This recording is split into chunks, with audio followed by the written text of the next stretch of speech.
If you've ever felt like you are too much for someone, or if you've had deep conversations that turn into distance between you, you might be dealing with someone who has an avoidant attachment style.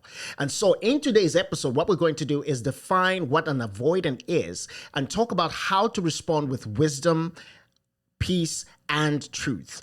Welcome to the Campbell and Amanda podcast. My name is Campbell. My name is Amanda. All right, honey, let's get into this today. And We're a little academic today. Yes, it's a little bit academic, but I think we'll bring it round. But let's, if we break the word down, avoidant. Yeah. We're avoiding something. There we go. All right, so, oh gosh. We're off to a great start. Let's start with, first of all, defining what an attachment style is. Sure. All right, Go ahead. So an attachment style is a pattern of relating to others that forms in early childhood. It's based on how love, safety, and comfort were modeled to you. All right. And there are mainly four types of attachment styles. The first one being the secure attachment style. And this involves somebody who's comfortable with closeness, open communication, trust, and interdependency, right? And what is the second one? The anxious attachment style. So that is someone who craves closeness but fears abandonment. And you may become clingy or overly sensitive. And then there's the style we're going to talk about today, the avoidant attachment style. And this is one where someone values independence over intimacy, and they shut down when things get too emotional. And then the last one is what? The disorganized attachment style fears intimacy and rejection, and this person can be chaotic or unpredictable in their behavior. So today we are focusing on the avoidant style. First of all, let's kind of back up and really talk about where the avoidant style comes from. Sure. So we know that our environments, the way that we are nurtured really impacts our life in the future, not just as children. But most avoidants grew up in environments where vulnerability wasn't modeled or welcomed. All right. So people weren't open with their hearts. They weren't open with their feelings. They weren't trusting with their hearts. Emotional needs were ignored, mocked, or punished. And then independence was praised, but connection was risky. All right. And so an avoidant is a person who grew up in this kind of environment, and they bring that into their adulthood. And so from their childhood, they learned that it's safer to rely on yourself than on other people. Right. And they also learned that emotions get you hurt. Right. They also learned that closeness equals danger. And so they shield themselves from intimacy and getting close to people. And basically, this is where we go back to the word avoidant, right? They avoid these kinds of connections in order to protect themselves. Yeah. And honestly, this is something that's subconscious. It's not something that people actually think about. I'm going to avoid her. She looks like she's too touchy-feely. Or I'm going to avoid him. He wears his heart on his sleeve. You know, people it's an automatic thought process because it's been ingrained or it's been habituated, or you've turned into it's become a pattern of how you operate. Exactly. Yeah. And we're products of our environments more than we realize. The families in which we grew up in and the communities in which we grew up in have a lot to do with how we behave in our adulthood, and especially when it comes to relationships and how we come to those relationships and how we are in those relationships really is informed by our childhood in most cases. And that's where the avoidant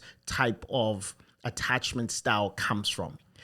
Let us dig into why avoidants don't fight for the relationship. The fact of the matter is they don't fight. Yes. Right. So they're avoiding conflict. They're avoiding fighting for something, even if they do genuinely love you, because conflict feels threatening and it doesn't feel productive. Exactly. So they don't want to get in fights because I don't want to be hurt. And so I'm going to avoid, right? It's not something they see as constructive and productive for them. And then secondly, they will avoid, they won't fight for the relationship because emotional conversations feel like emotional exposure. right? I don't want to open my heart up because it makes me vulnerable to people hurting me. Because we talked about sometimes their emotions in their childhood were mocked or made fun of. You're too sensitive. Maybe that was said to them. You're overreacting. Maybe that was said a lot. You're too dramatic. Those are some of the things that they try to avoid hearing. And then their nervous system has been programmed to equate closeness with pressure.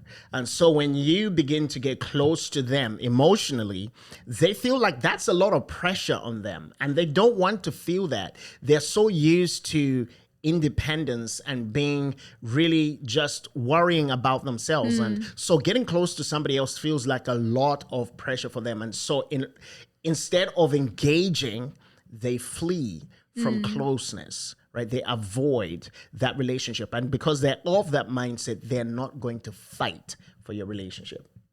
Yeah. And then lastly. So they assume if you're upset, it's safer to disappear than lean in. So even kindness can feel like pressure when you're not used to emotional safety. So even when you're kind and loving, they may walk away because it's safer for them. Whether you're upset or kind, it's really safer for them to not deal with those emotions. Exactly. All right. So the damage that this type of behavior does to relationships is enormous. And I think that we don't really pay close attention to it, especially if you're an avoidant, you won't see it. All right, so let's kind of talk about some of the damage that avoidance or the avoidant attachment style can cause to relationships. Number one, you feel like you're begging for connection. If you're in a relationship with an avoidant, it always feels like you are that puppy always asking for, hey, look at me.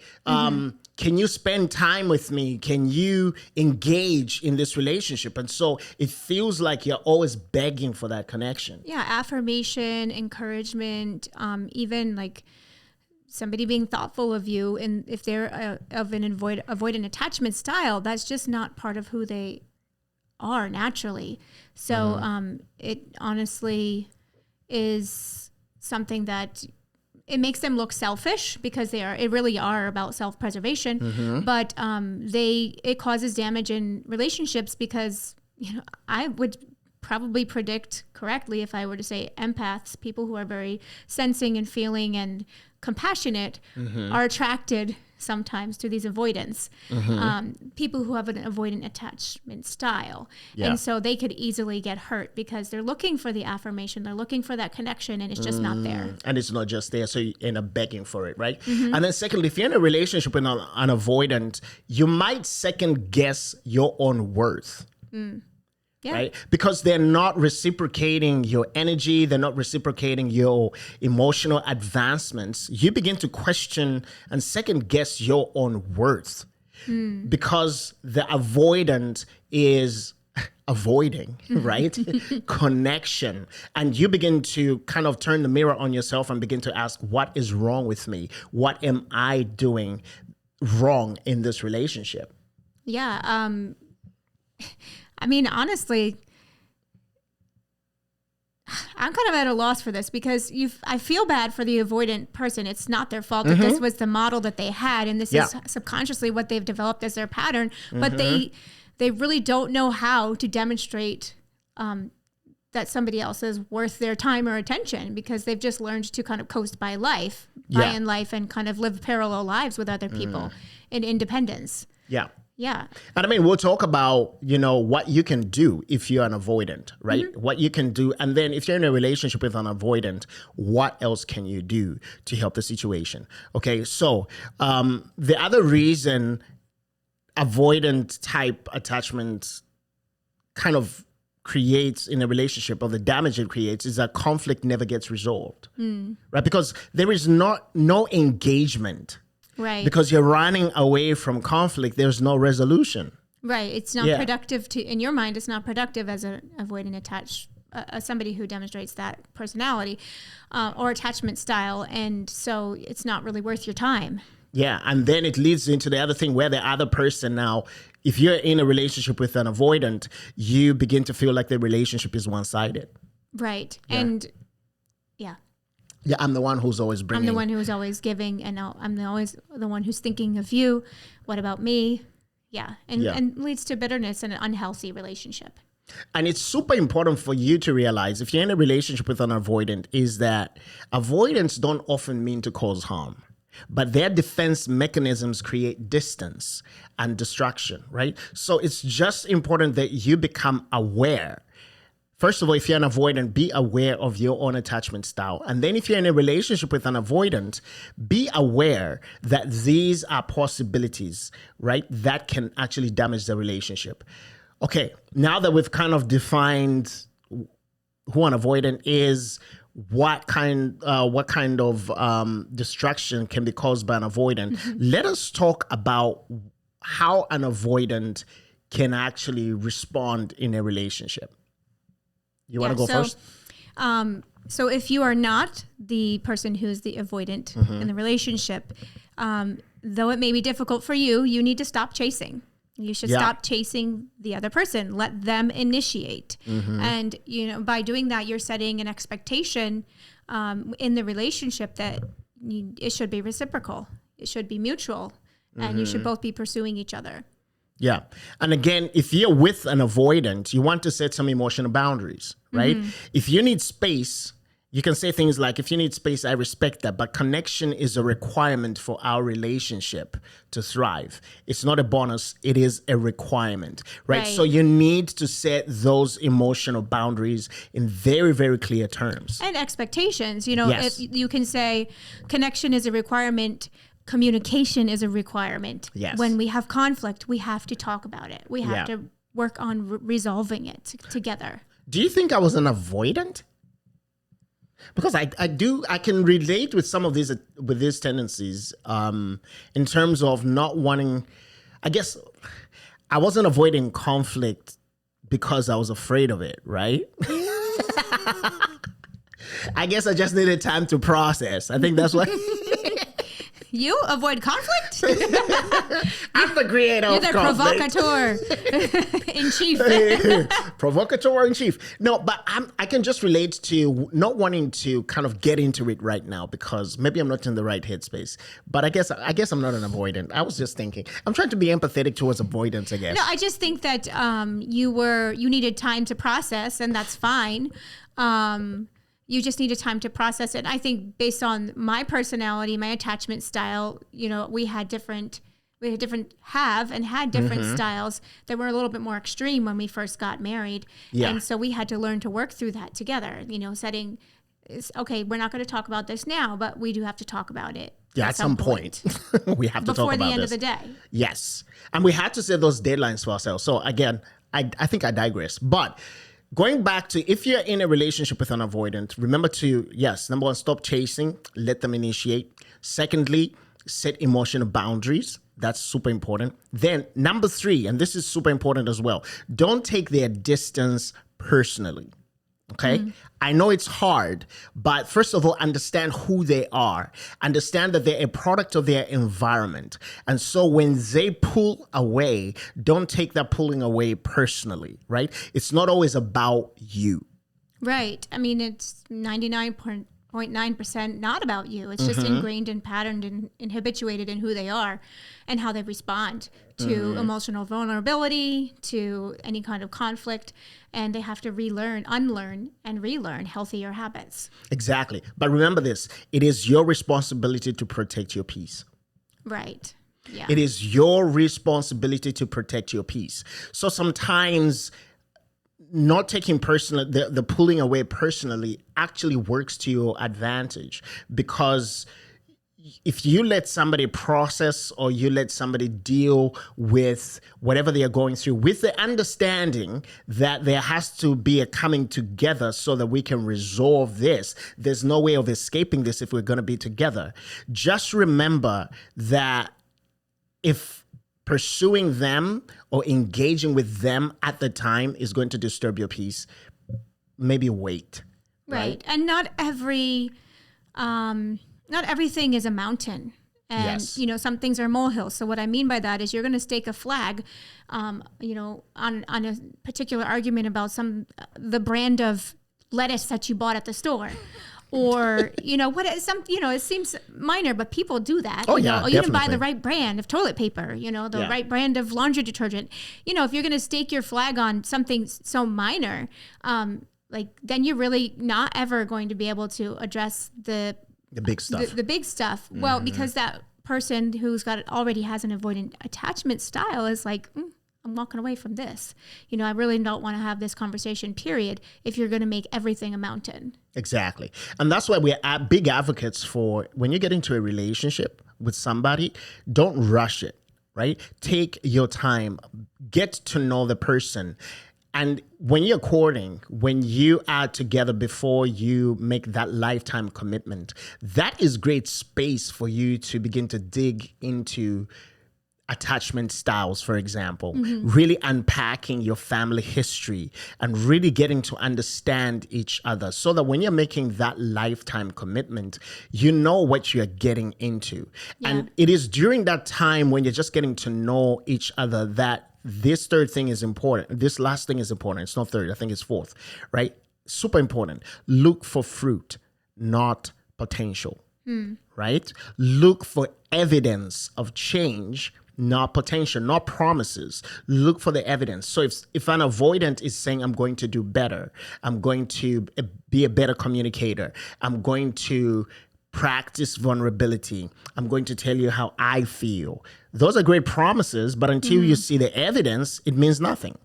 Or I'm going to go to therapy. Yes. Well, I'm going to go to therapy. And I'm going to do a deep dive into myself and self-awareness and to kind of understand why I respond in this way to conflict, or why I pull up my walls when even with healthy emotional expressions of love.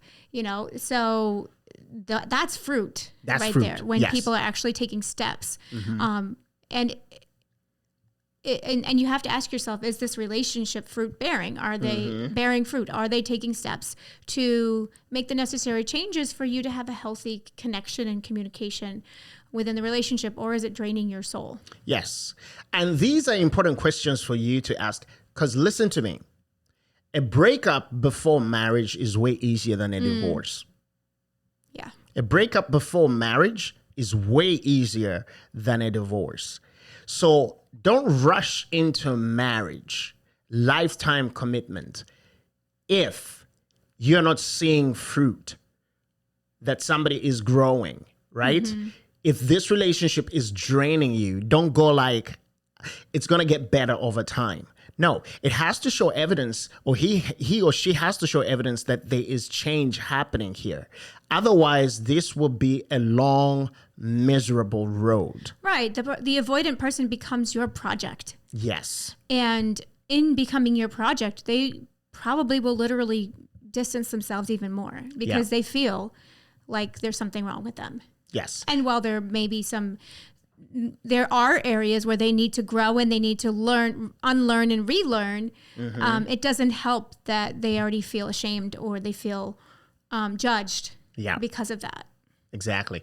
All right. And we like this Bible verse from Galatians chapter number 5, verse 22 to 23. It says that the fruit of the Spirit is love, joy, peace, patience, kindness, etc., etc. Here is the connection here.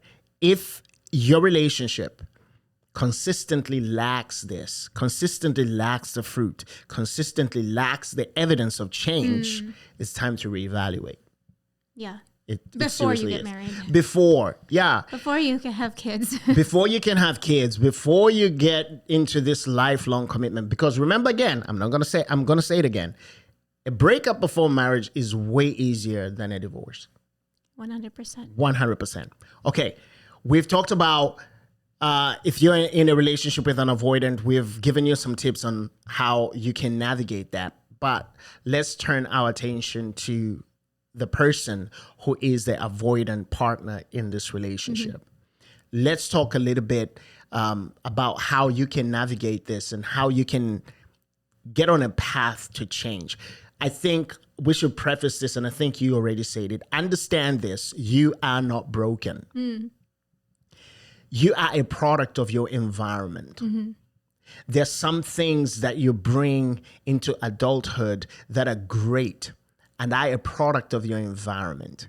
Because let's face it, sometimes avoiding a conflict is way better than engaging in it. Right? But when avoiding conflict is your default, even when conflict is necessary, that is where the problem is. But we just need you to understand that you are not broken. There is nothing wrong with you. We are all a work in progress. Super important. Go ahead. And if we're going to be very honest, every one of us, I say this all the time. I haven't said it on this podcast yet, but so much of our life, for the first 20 years or so, 22 years, we spend our lives building up these belief systems just to have to tear them down and rebuild again. Not everything is useless. Not everything is a loss. There's some redemption in the things that we have learned, the things that we need to unlearn, so that we can hopefully be better people for our future children or for our future families.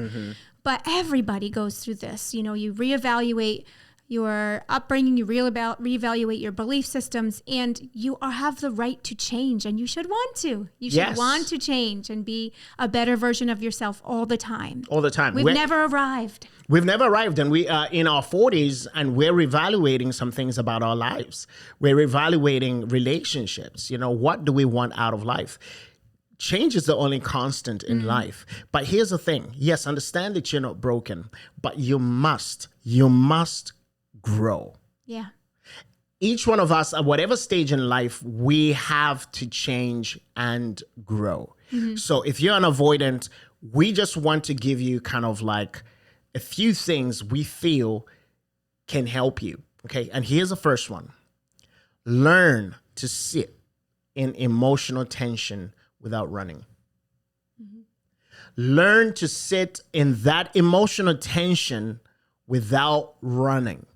Yeah, because sometimes, while the emotional tension may be a result of something you did or did not do, sometimes it's really just the other person venting and needing a listening ear, not to be fixed. Somebody just wanting to be heard. And it feels weird for you. I mean, this may be why you felt this way in the beginning when you asked if you were an avoidant attached personality style. You were not. But, you always wanted to fix me instead of me, or have a solution to my problems instead of just hearing me. And I feel like that avoidant partner might want to do some of that too. And here's a key word: learn. Learn to sit there, because it's not easy. It's not easy to sit in emotional tension.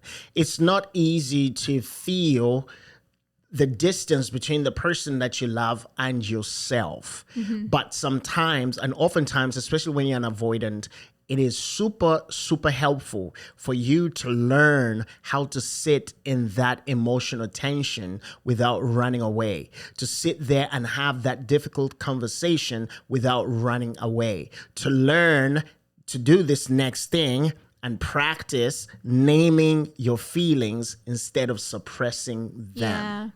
Name your feelings instead of suppressing them. I feel angry because. Right? I feel angry because you said this. I feel upset because you say this. I feel worthless because you did this. I feel anxious because you did this. Learn to name your feelings instead of suppress them. I feel judged. I feel attacked. Because you will feel, you've probably never experienced this kind of communication before because you've always run. You've always walked away. And so learning to be able to name those feelings and call them what they are and learn to release them from having power and hold over you. Exactly. Is healing. It's healing. And I like, because sometimes when you talk to people, and I've been practicing naming feelings for a minute, but one of the things that I have always found helpful, and I don't know if somebody taught me this or it's just something that I kind of learned through reflection, is it's great that you can have self-awareness to say I'm angry. But if you don't do the next step to answer the question, why am I angry? Right? It's not helpful. Right. So, great. You have named the feeling. I feel attacked. Why do you feel attacked? right? I feel attacked because, right? And if you just get into the habit of even just, if you're journaling and just put and write the words, I feel dash whatever emotion because, and just sit there and just kind of really reflect on that, interrogate your own reality, interrogate your own thoughts, and go like, here is why I feel this way. That will help you, especially as an avoidant. It's going to help you grow. Yeah. And I mean, to point the next point about what to do, you let God heal the part of you that believes closeness is safe. And that is unsafe. That believes closeness is unsafe. Again, we're looking at our belief systems. What do we believe about closeness? We believe it's unsafe. Is that true? Like, where does that come from? Why do I feel that way? And who taught me that? And really beginning to do some deep work, whether it's, again, talking to a therapist or doing some affirmations, because you really need to meditate on truth that will be helpful for you to overcome you feeling unsafe when you're close to somebody. Yeah, and I like your mission, because, I mean, part of your mission statement is tearing down false belief systems, right? Yeah. Is that I'm saying it right? Tearing down belief systems that are not serving you, right? Because, again, we are bringing a lot into adulthood from our childhood. So if you feel unsafe, closeness feels unsafe to you, emotional vulnerability is threatening to you, you need to, yes, sit in that emotional tension. Yes, practice naming that feeling. But we have found that, especially if you're not talking to a therapist or talking to a therapist, there is this third spiritual component to this, where you allow God to heal the deep places of hurt in your life. Because you are responding and reacting to life from a place of hurt and not wholeness, from a place of emotional damage, right? Instead of a place of emotional health and vitality. So it's super important that you allow that healing to take place. It's not, and I wish I could sit here and say, you can do this in a weekend. And thank God if you can. But I found that it takes a minute to unpack life, to really dig deep and say, you know what, I need to grow. I need to put on my big boy pants here and really grow through this process. It takes a minute, and you got to be patient with that process. Right. And like I said, it's an active thing. You have to let God heal you, but how? You have to you have to find the truth. You have to sit in that truth. You have to reflect on that truth. You have to, brick by brick, take out the lies. And, one of our dear friends always says you have to give those negative thoughts a pat down and and then arrest them if they are not truth, and really replace them with things that are good, lovely, noble, excellent, praiseworthy, and true. True. Yeah. Yeah. So, super important, again, you remember that you're not broken, but you must grow. Right. Okay? So, here's our final takeaway, friends. Avoidants rarely fight for you, not because they don't care, but because closeness feels unsafe for them. But love requires repair, it requires pursuit, and it requires presence. Because if you're in a relationship with an avoidant, you deserve to be fought for, not just tolerated until things get hard. Right? You deserve somebody who's going to fight for you. That's why I go back again to this. It's when you get into a relationship with somebody and you feel like this person is somebody I want to spend my life with, begin to investigate these things. What is my attachment style? And maybe we should go back at some point and do podcasts on each attachment style and just unpack it and talk about the pros and cons of each. But today, focusing on avoidance has been important for us because we see it so prevalent in society and even in just relationships that people have. Do you have any last words for our friends today? I think we were meant for connection. I know we were meant for connection, and that includes every one of us. We were meant for connection on a physical level, on an emotional level, and on a spiritual level. And it is so important for us to be able to sit with ourselves, with our own tension, to self-reflect and to do some of this work of learning the truth about who we are, our worth, and getting to the place where we can bring our whole selves to a healthy relationship. And it's going to take work, but it's worth the work. It's worth the work. And so this is so important that next week we want to dive deep and talk about what avoidance actually do and why it might feel like rejection to you. But in the meantime, if you want to learn on how to build intimacy in your relationship, we invite you to watch this next episode right here. All right. Have a great weekend, guys, and see you next week. Bye. Bye.